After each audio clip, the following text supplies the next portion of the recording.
Assalamualaikum warahmatullahi wabarakatuh. Jumpa kembali bersama Bang Yarta PPL. Apa kabar sobat semua? Semoga selalu dalam keadaan sehat dan berbahagia. Sobat tani semua, pada konten-konten terdahulu kita pernah berbicara masalah molase, cara membuat dan penjelasan tentang molase. Pada konten kali ini kita akan berbicara banyak masalah MOL, MOL atau mikroorganisme lokal.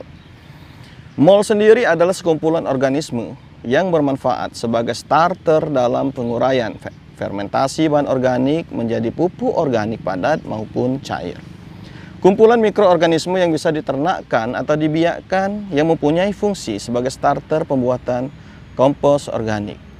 Larutan MOL sendiri mengandung unsur mikro dan makro, juga mengandung bakteri yang berpotensi sebagai perombak bahan organik, perangsang tumbuh, dan sebagai agen pengendali hama dan penyakit tanaman.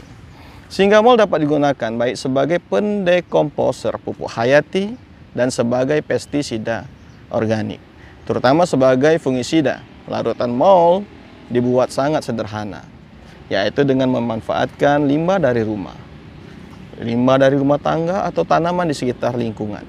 Misalnya, kita dapat menggunakan sisa-sisa tanaman seperti bonggol pisang, gedebong pisang, buah nanas, jerami padi, sisa sayuran, nasi basi, tape, dan lain sebagainya.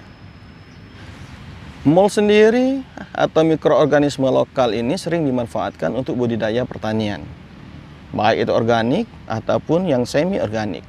MOL memiliki banyak kegunaan, seperti yang pertama, dapat dimanfaatkan sebagai POC, pupuk organik cair. Ada juga yang menyebutnya PCO, pupuk cair organik. Yang kedua, dimanfaatkan sebagai dekomposer atau biang kompos untuk pembuatan kompos. Yang ketiga, dimanfaatkan untuk pestisida nabati untuk mengusir hama tanaman. Kemudian banyak yang bertanya-tanya, apa keunggulan dan kelebihan mikroorganisme lokal tersebut? Jadi keunggulan dan kelebihan MOL ini antara lain, yang pertama, dia mengandung bermacam-macam unsur organik dan mikroba yang bermanfaat bagi tanaman. Yang kedua, penggunaan MOL ini terbukti mampu memperbaiki kualitas tanah dan tanaman itu sendiri. Yang ketiga, MOL ini tidak mengandung zat kimia berbahaya dan yang pasti ramah lingkungan. Kemudian, MOL dibuat, bahannya mudah didapatkan dan juga mudah di dalam pengaplikasiannya di lapangan. Yang kelima, MOL ini sebagai salah satu upaya untuk mengatasi pencemaran limbah rumah tangga dan limbah pertanian. Keenam, MOL dapat memperkaya keanekaragaman biota tanah. Sobat tani semuanya, ada 3 bahan dalam larutan mikroorganisme lokal atau MOL ini. Yang pertama, karbohidrat. Bahan ini dibutuhkan bakteri atau mikroorganisme sebagai sumber energi. Untuk menyediakan karbohidrat bagi mikroorganisme bisa diperoleh dari air cucian beras atau leri, nasi bekas atau nasi basi, singkong, kentang, gandum, dedak atau bekatul, dan lain-lain. Yang kedua, mengandung glukosa. Bahan ini juga sebagai sumber energi bagi mikroorganisme yang bersifat spontan atau lebih mudah untuk dimakan mereka. Glukosa bisa didapat dari gula pasir, gula merah, molase yang dulu pernah kita buat pada konten sebelumnya, air gula, air kelapa, air nira, dan lain-lain. Yang ketiga, sebagai sumber bakteri atau mikroorganisme lokal. Bahan yang mengandung banyak mikroorganisme yang bermanfaat bagi tanaman antara lain buah-buahan yang busuk, sayur-sayuran yang busuk, keong mas, nasi, rebung bambu, bonggol pisang, urin kelinci, pucuk daun labu, tape singkong, dan buah maja. Biasanya, dalam MOL tidak hanya mengandung satu jenis mikroorganisme, tetapi dia dapat mengandung beberapa mikroorganisme, diantaranya Rhizobium sp, Azospirillum sp, dan Azotobacter sp, Pseudomonas sp, Bacillus sp, dan bakteri pelarut fosfat. Ketiga komponen itu menjadi sangat-sangat penting untuk diperhatikan agar MOL yang dihasilkan berkualitas dan sesuai dengan harapan. Sobat tani semua, pada konten kali ini kita akan coba untuk membuat MOL dengan bahan dasar tape. air beras, dan molase. Bagaimana prosesnya? Ikuti terus konten ini tanpa lompat-lompat, tanpa di-skip, agar ilmu yang didapat menjadi manfaat.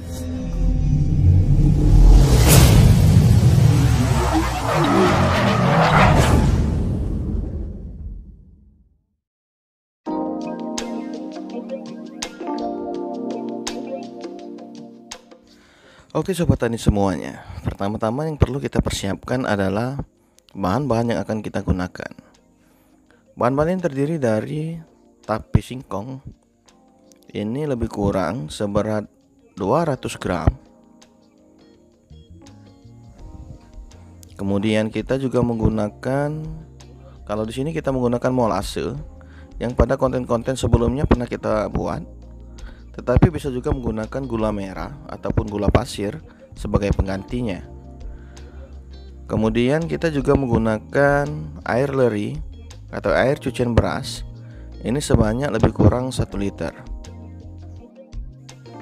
Oh ya, kita juga menggunakan baskom kecil yang berguna sebagai tempat mencampur tape dan air leri. Pertama-tama kita tuangkan air leri yang telah kita siapkan ke dalam baskom. Kita tuangkan secara perlahan-lahan.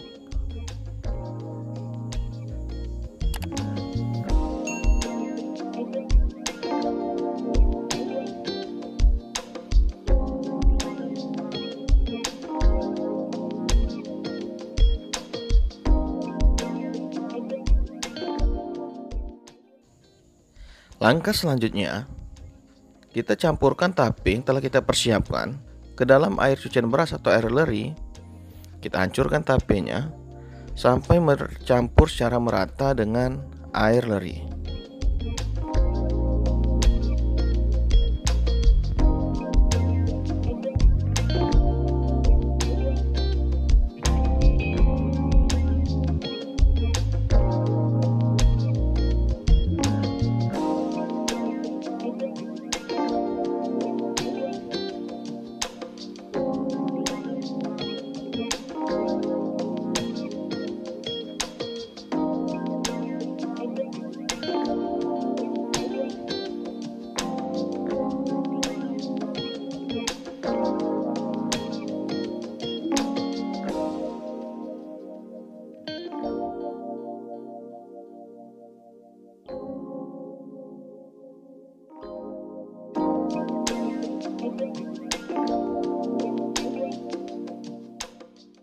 Setelah air cucian beras atau air leri ini tercampur secara merata dengan tape, langkah selanjutnya adalah kita masukkan molase yang telah kita persiapkan sebanyak lebih kurang 40 gram.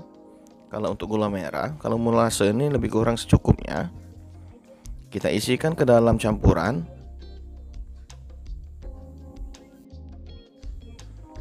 Kemudian kita aduk lagi sampai semuanya tercampur secara merata.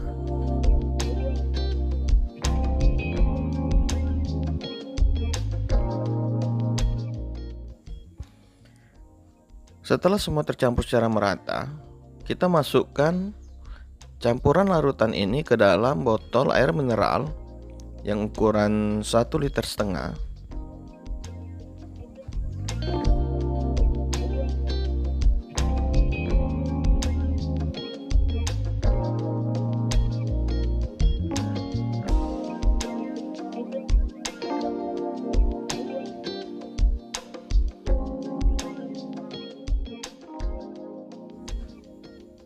Kemudian kita tutup, tetapi perlu diingat bahwa tutupnya jangan terlalu rapat, masih ada udara yang bisa masuk.